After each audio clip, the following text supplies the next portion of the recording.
Hi again then guys, and welcome to episode 2 of Heavy Hitters, the review series for the SUVs and trucks of Gran Turismo 6.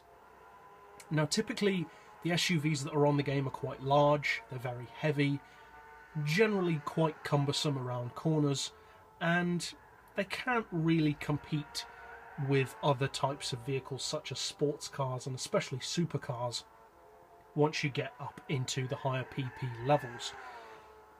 But this SUV bucks the trend, because this SUV, which is of course the Mazda MX-Crossport concept, which eventually spawned the CX-7 road-going version, does have a significant advantage over other SUVs.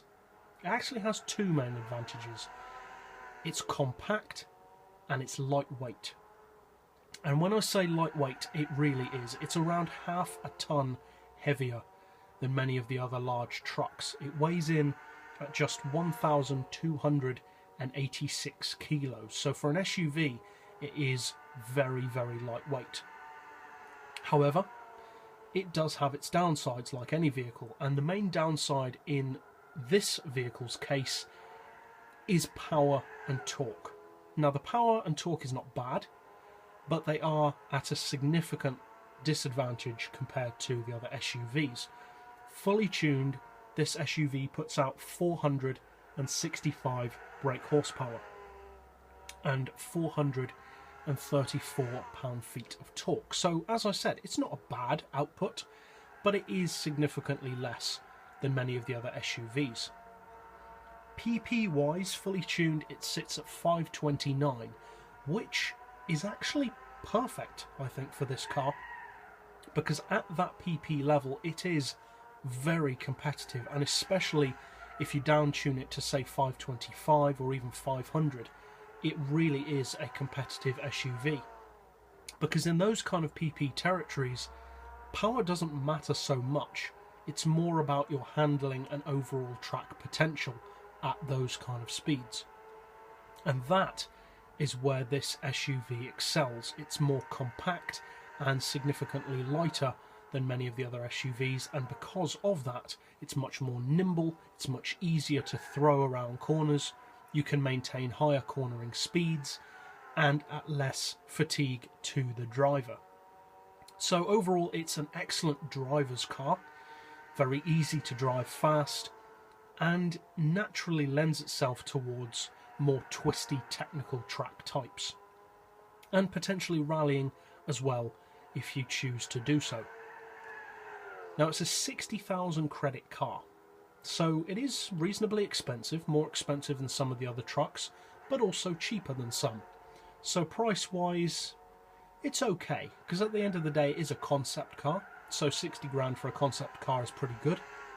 Many of the concept cars on Gran Turismo are a lot more expensive than that, and for the vehicle's potential that price is also pretty good. Now power to weight ratio wise, it produces 364 horsepower per tonne, so not amazing, but respectable for a vehicle of its size.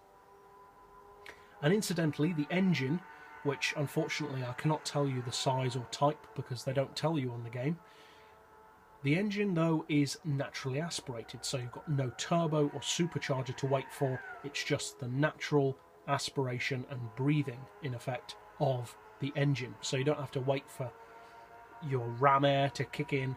You just get going and drive fast. There's no lag, the car just does exactly what you want it to, exactly when you want it to. It's almost like the SUV equivalent of something like a GTR, I would say. It just gets the job done in a way that doesn't really fuss, and it's a lot faster than it feels, very much like a GTR. Obviously in terms of sheer performance it's not on a GTR's level, but overall it just feels like that type of vehicle. Not necessarily the most fun to drive, not that it's boring, but it doesn't necessarily have the most personality of all of the SUVs, but as a pure racing machine it has lots of potential.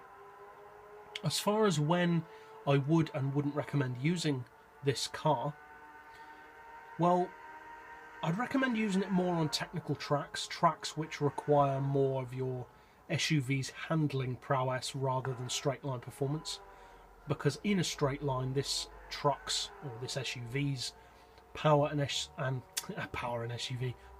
torque, I should say, do give it a disadvantage in a straight line. However, its cornering speeds, the amount of grip that you have, the brakes are all among the best of the SUV class, and in some cases are as good as some sports cars. The amount of grip is comparable to a rally car. The turn-in is much better than you'd ever expect an SUV to be, and it actually makes a remarkably good track car. Now, in terms of straight line performance, as we said, it falls behind. To be specific, you're looking at a top speed more around the 200 to 210 region. So it's not slow, far from it, but it does fall behind some of the other SUVs, some of which are capable of 220, 230, or even 240 without NOS. So like I said, I'd recommend choosing the tracks that you plan on using this car for quite carefully, but overall it's, for the most part, quite an underappreciated SUV that is, despite its apparent disadvantages, a very, very good car. And if you haven't tried this car before, I would definitely recommend that you give it a go, because it is a very good car at what it does. So that's it for this episode. I'll see you guys next time, and as always, thanks for watching.